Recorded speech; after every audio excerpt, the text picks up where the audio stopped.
Hi guys, hope you're well. Another video from Jamie at Mad Fitness, me driving around in my car. And today I want to talk to you about coping mechanisms and stress. I've had quite a few conversations and interactions with various clients over the past few days.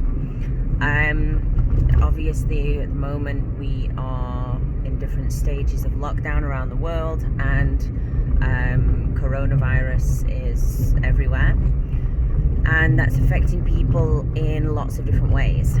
I just want to sort of point out that stress is very relative, and if something stresses me out, it might not stress you out, and vice versa. But it doesn't mean that we both don't feel stress, and it doesn't mean that because to you it's a 2 out of 10 stress that my 10 out of 10 stress is invalid. We all feel things differently at different times for different reasons, but it still feels just as serious to us as individuals. So I would say, firstly, be aware of that, and don't judge other people because they're dealing with stress in a different way to you, and don't try to downplay the stress that they're feeling because you don't know what is going on inside of them.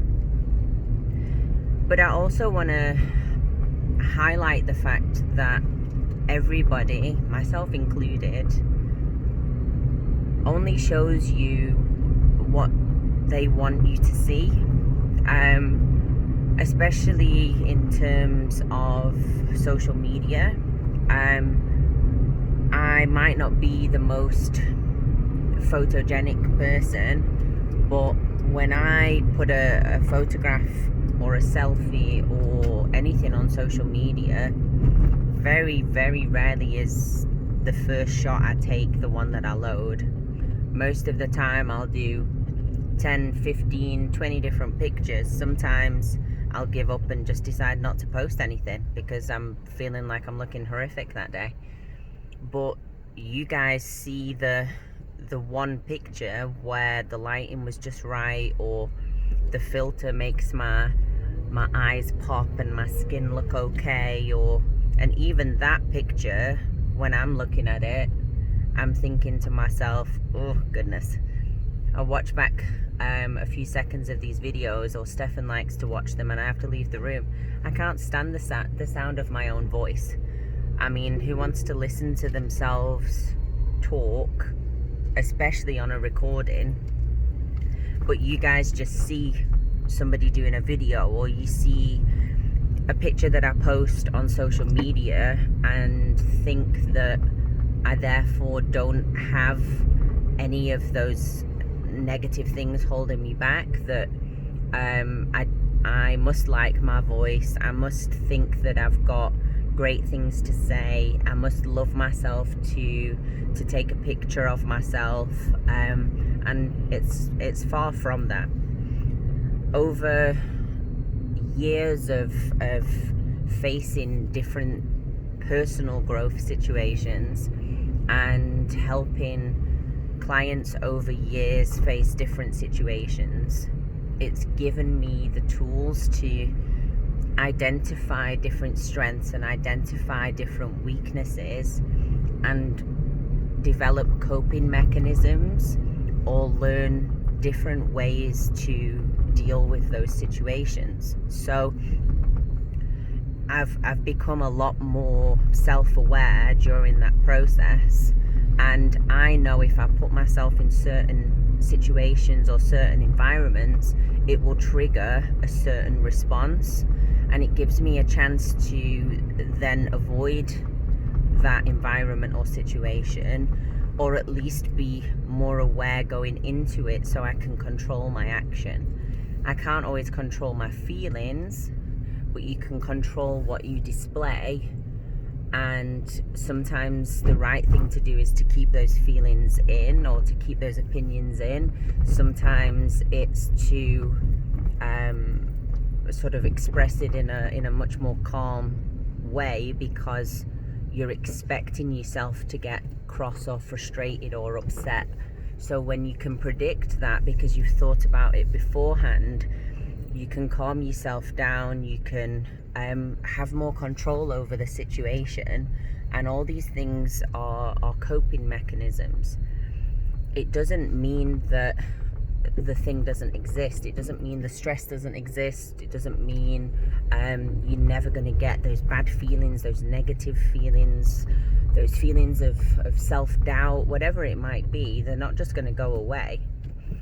But at least when faced with those different situations, you can attempt to deal with it a little bit better. And I think that's a big thing about growing as a person in your life, to be moving forward, to accept that you can't change everything, but yourself you can change, and you can grow, and you can learn from your mistakes, and you can learn from your experiences. And not in all cases, but certainly in some cases, as you do grow, you start to change your perspective and learn other people's perspectives, and ultimately that can change a whole personality when your eyes are open to different things. So I don't believe that other human beings intend to be evil to one another, and when that reality is put in front of me and I try to understand it, I can't. It's a massive weakness of mine. I don't understand why one person would ever want to hurt another person if it could be avoided. But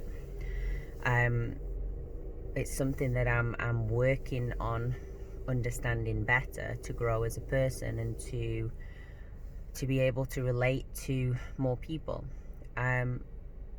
But there's a lot of situations that have come up, and I always kind of have said, you don't know what you don't know.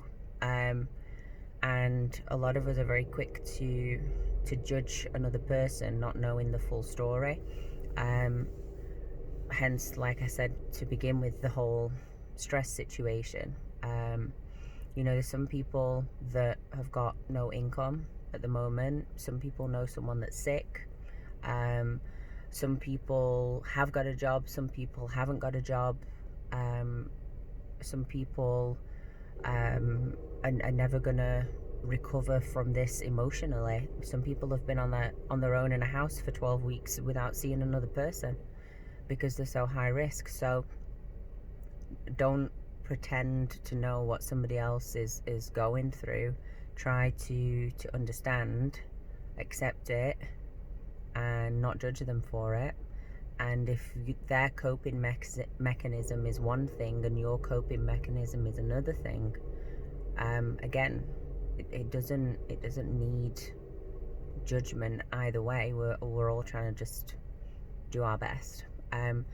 But I think that those kind of messages translate to every aspect of your life, whether it's your career, your relationship, your fitness journey, your relationship with food. If you can learn to grow from your experiences, and if you can learn to plan or prevent or have more control over those situations, you will be able to deal with it easier. One thing that I've kind of said for years in my info pack when I do a meal plan is, if you know you can't deal with the temptation of going down the crisps or chips aisle or the chocolate aisle, then don't go down the aisle. There's lots of people that tell you don't shop when you're hungry. So therefore, if you walk in the shop and you're hungry and you feel like a chocolate and you know you shouldn't have one, and you go down the aisle and buy 10 chocolates, then you go home and tell yourself you're not going to eat them, you're just setting yourself up to fail. Whereas if you rather go to the shop when you're not hungry and don't go down the chocolate aisle, the likelihood of you buying a chocolate is much less. and therefore you have developed a strategy or a coping mechanism for something that is a weakness of yours. Over time of doing that, it becomes habit, it becomes discipline, and you slowly but surely don't want to make those bad decisions, and it becomes an unconscious decision then not to go down the chocolate aisle, because there's no need to go down the chocolate aisle because there's nothing you want to buy from there. Then the next progression of that would be to be able to go down the chocolate aisle, look at everything, and not even be remotely tempted because it doesn't feature in your life anymore. And as I said, that can apply to relationships, career, food, however you want to interpret it. But yeah, coping mechanisms are a massive thing to work towards, and it's something that I've covered with a lot of my life coaching clients. And yeah, if it's something you guys struggle with, reach out and I will maybe give some more specific examples if there's something that you guys are struggling with specifically. Have an awesome day.